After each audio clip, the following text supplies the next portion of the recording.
Olá! Esse material corresponde ao segundo encontro síncrono do componente curricular Geologia do Petróleo do curso de Geofísica no semestre 2020/1. Vamos abordar os conceitos de estruturação e evolução de bacias sedimentares. Informações sobre direitos autorais e de imagem. Todos os materiais disponibilizados são exclusivamente para fins didáticos, sendo vedada sua utilização para qualquer outra finalidade, sob as penas da lei. Todos os materiais de terceiros que venham a ser utilizados devem ser referenciados, indicando a autoria, sob pena de plágio. A liberdade de escolha, disposição da imagem e da voz não isenta o aluno de realizar as atividades originalmente propostas ou alternativas. Todas as gravações de atividades síncronas devem ser previamente informadas por parte do professor. Somente serão gravadas as atividades síncronas propostas mediante concordância prévia do professor e colegas, sob as penas legais. É proibido disponibilizar por qualquer meio digital ou físico os dados, a imagem e a voz dos colegas e do professor sem autorização específica para a finalidade pretendida.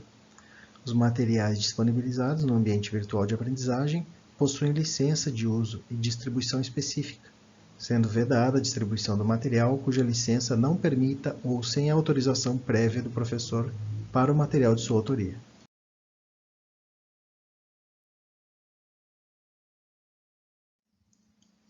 Bacias sedimentares são regiões da crosta terrestre onde ocorre a acumulação de sedimentos. Essas regiões podem ocorrer tanto nos continentes quanto nos oceanos, e também na transição entre continentes e oceanos. A acumulação de sedimentos ocorre quando houver um potencial gravitacional, ou seja, uma região elevada, de onde partículas podem ser postas em movimento por ação dos fluidos transportadores, como a água, o gelo e o vento. Esses materiais que são transportados se deslocam de uma região alta para uma região baixa, depositando quando o potencial cinético do material é superado pelo potencial deposicional. Ou seja, há um potencial maior para deposição do que um potencial de energia para o movimento, fazendo com que o grão se deposite e possa então ser soterrado até virar uma rocha sedimentar. Esse processo é um processo que depende de vários fatores, como a gente vai ver, mas basicamente é dependente de um mecanismo de subsidência. A subsidência é um processo de afundamento da crosta que faz com que se desenvolva uma região baixa, circundada ou limitada por uma área alta. Essa variação de uma área alta para uma região baixa é o que cria esse potencial cinético das partículas que tendem a se mover então da área alta para a área baixa e depositando-se quando o potencial cinético for menor do que o potencial deposicional. A distribuição de sedimentos na Terra é heterogênea. Nesse mapa, a gente pode observar a Austrália e os sedimentos que ocorrem depositados sobre o continente australiano, na margem do continente australiano ou nas bacias oceânicas que circundam esse continente. A espessura sedimentar mostrada nessa paleta de cores demonstra claramente que há uma heterogeneidade na distribuição de sedimentos. Agora vamos entender como que se dá a classificação de bacias sedimentares. A classificação das bacias sedimentares é realizada de acordo com 3 parâmetros. O primeiro é o substrato da bacia, que pode ser continental, oceânico ou transicional. O segundo é o movimento da placa mais próxima, que pode ser divergente, convergente ou transformante. E o terceiro é a posição da bacia em relação aos limites da placa. A bacia pode ser intraplaca ou nas margens da placa. Nesse diagrama, modificado de Kingston et al. 1983 e retirado do livro Bayesian Analysis de Allen e Allen, é demonstrado num fluxograma Como se faz a classificação de bacias sedimentares? Primeiro atributo é o tipo de substrato litosférico, que pode ser continental à esquerda ou oceânico à direita. O segundo atributo é o tipo de movimentação da placa, que pode ser divergente, transcorrente ou convergente para cada um dos dois substratos, oceânico ou continental. E o terceiro atributo é a posição relativa do limite de placa. Como eu falei, pode ser uma bacia intraplaca, interior, ou uma bacia na margem da placa. Com esses três parâmetros, tipo de substrato litosférico, tipo de movimento da placa e posição relativa do limite de placa, é possível classificar 18 tipos de bacias diferentes. Em verde estão as bacias em substrato continental. Em amarelo, as bacias com substrato oceânico. As que têm substrato continental à esquerda são de ambiente divergente, no interior ou na margem da placa. As que têm ambiente continental à direita são de ambientes convergentes, tanto na margem quanto no interior. E as bacias do centro do diagrama em verde são as bacias de ambiente transformante. As bacias com substrato oceânico, da mesma forma, à esquerda são as bacias que estão num limite de placa convergente, na margem ou no interior, num limite de placa divergente, na margem ou no interior, ou num limite de placa transformante. As bacias de ambiente continental com limite de placa divergente são, no interior da placa, as cratônicas, ou cratonic seg, e os rifts continentais. Na margem da placa, as bacias de margem passiva. Os rifts abortados também ocorrem nessa situação.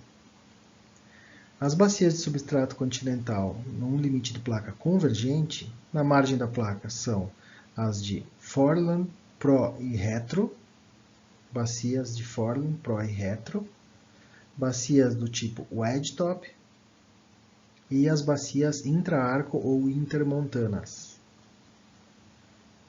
Num contexto intraplaca, são as bacias de continental back-arc continental ou de foreland intracontinental. As bacias de substrato continental em limite de placa transformante são as bacias intraplaca transformantes, intraplaca pull apart. As bacias em substrato oceânico em situação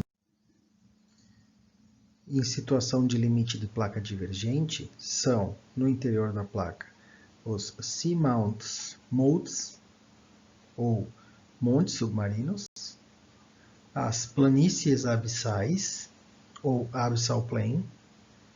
No interior da placa são os rifts oceânicos. As bacias em substrato oceânico e limite de placa convergente, no interior da placa são os back-arc oceânicos. Na margem de placa são as fossas oceânicas ou fore-arcs. E as bacias em substrato oceânico limite transformante são as pull apart intraplaca ou as intraplaca transformantes. Nessa figura são mostradas as bacias depositadas em situação divergente de placas. Na letra A, as bacias em substrato continental, num contexto extensional, divergente de placas, longe do limite da placa mais próxima, portanto, intraplaca. São as bacias intracratônicas ou as bacias cratônicas, são essas bacias aqui. Na letra B, é mostrada a situação na qual uma bacia se desenvolve num substrato continental, em limite extensional, com a ascensão do manto astenosférico, que vai evoluir para uma bacia, para uma nova crosta oceânica. Nesse momento, a crosta continental ainda não se fragmentou, mas no próximo momento, que mostra na letra C, vai haver a formação de uma crosta oceânica e a bacia da letra B, que é o rift continental, vira então a bacia do tipo oceano nascente. Estão aqui embaixo no diagrama. Na letra D, é uma situação transicional entre um substrato continental e um substrato oceânico. Essas bacias, elas ocorrem no limite divergente de placas e são formadas numa situação longe do limite da placa mais próxima. São as bacias do tipo margem passiva.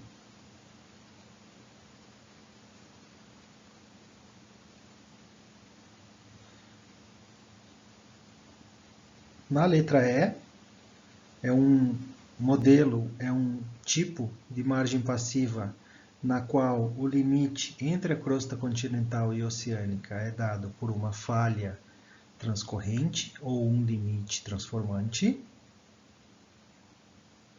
É dita margem passiva do tipo transformante.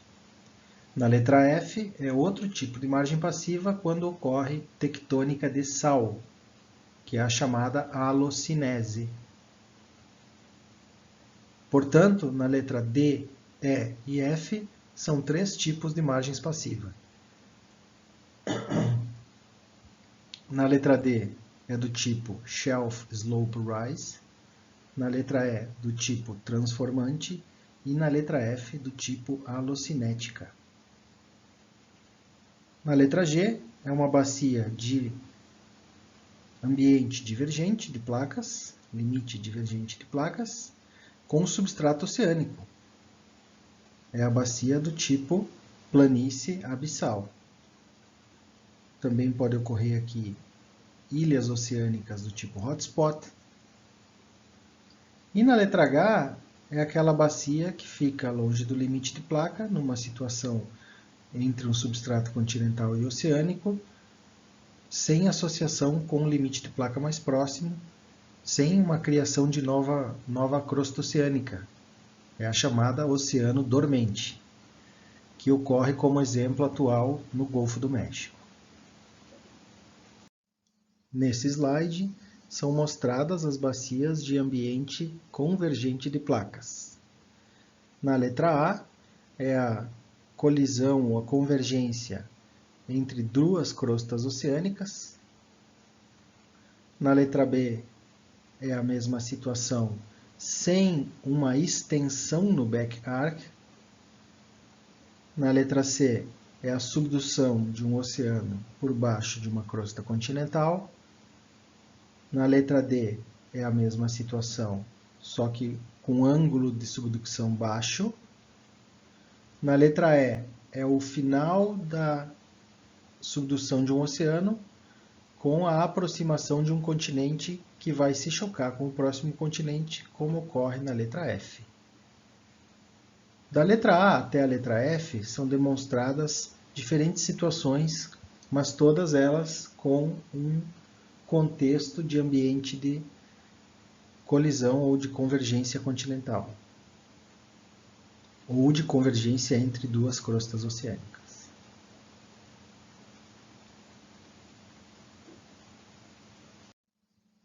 Nesse slide são mostradas as bacias numa situação de limite de placa transformante, com substrato continental na letra A e na letra B, e com substrato oceânico na letra C.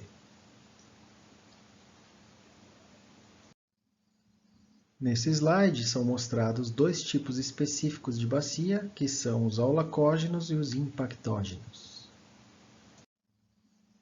A formação e evolução de bacias sedimentares está intimamente relacionada às placas tectônicas e aos ciclos de abertura e fechamento de oceanos. O ciclo de abertura e fechamento de oceanos é conhecido como ciclo de Wilson. O ciclo de Wilson rege ou determina ou mostra que uma bacia oceânica começa pela separação continental. Um continente se desloca para um lado, gerando uma bacia rift, enquanto o outro continente se desloca para o outro, e esse rift normalmente é com substrato continental. A evolução do rifteamento gera uma bacia proto-oceano, mostrada na letra B, quando nova crosta oceânica se forma. À medida que ocorre o espalhamento do fundo oceânico, os continentes se separam, formando uma bacia oceânica aberta. Quando o oceano fica antigo e frio, por sua vez denso o suficiente, ele pode iniciar um processo de subdução abaixo de uma outra crosta continental, criando um limite de placas onde antes não havia nenhum, onde antes não existia outro limite, criando um novo limite. Esse novo limite de placas é um limite de subdução oceano-continente ou oceano-oceano.